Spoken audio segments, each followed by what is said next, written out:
यह कहानी है उस महान व्यक्ति की जिसने भारत के करोड़ों लोगों को समानता का अधिकार दिलाया।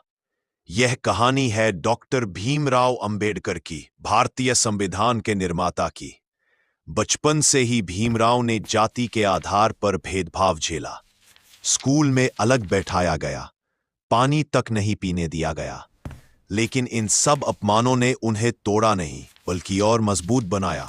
उन्होंने ठान लिया कि शिक्षा के बल पर वे इस अन्याय को खत्म करेंगे। 1946 में जब संविधान सभा के लिए चुनाव हुए तो अंबेडकर जी ने बंबई से चुनाव लड़ा, लेकिन राजनीतिक षड्यंत्रों के कारण उन्हें हार का सामना करना पड़ा। ऐसा लग रहा था जैसे संविधान सभा के दरवाजे उनके लिए बंद हो गए हों। जिस व्यक्ति ने विदेश से उच्च शिक्षा प्राप्त की थी, जो कानून और अर्थशास्त्र का विद्वान था, उसे भी जाति के नाम पर अपमानित किया गया। समाज की इन दीवारों ने उन्हें रोकने की बहुत कोशिश की, लेकिन अंबेडकर जी की इच्छा शक्ति इन दीवारों से कहीं ऊंची थी। और फिर वो दिन आया जब बंगाल के यशोर जिले ने अंबेडकर जी को संविधान सभा के लिए चुना। जो बंबई में संभव नहीं हुआ, वो बंगाल की धरती ने कर दिखाया। अंबेडकर जी अब संविधान सभा में प्रवेश करने के लिए तैयार थे। जब अंबेडकर जी संविधान सभा में पहुंचे तो उनके कदमों में एक नया आत्मविश्वास था। वे जानते थे कि यहां उन्हें वो काम करना है जो भारत के इतिहास को बदल देगा।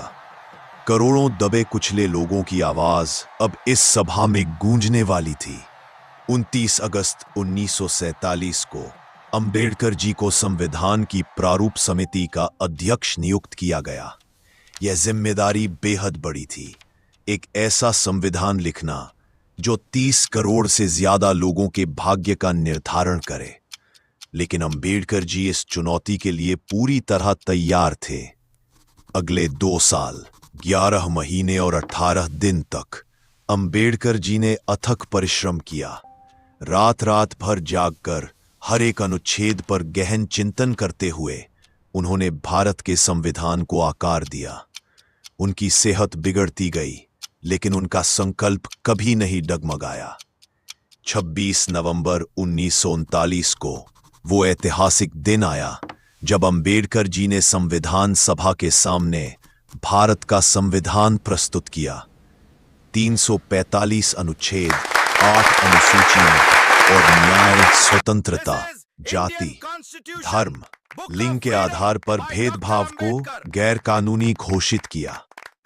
हर भारतीय को समान अधिकार मिले। जो जंजीरें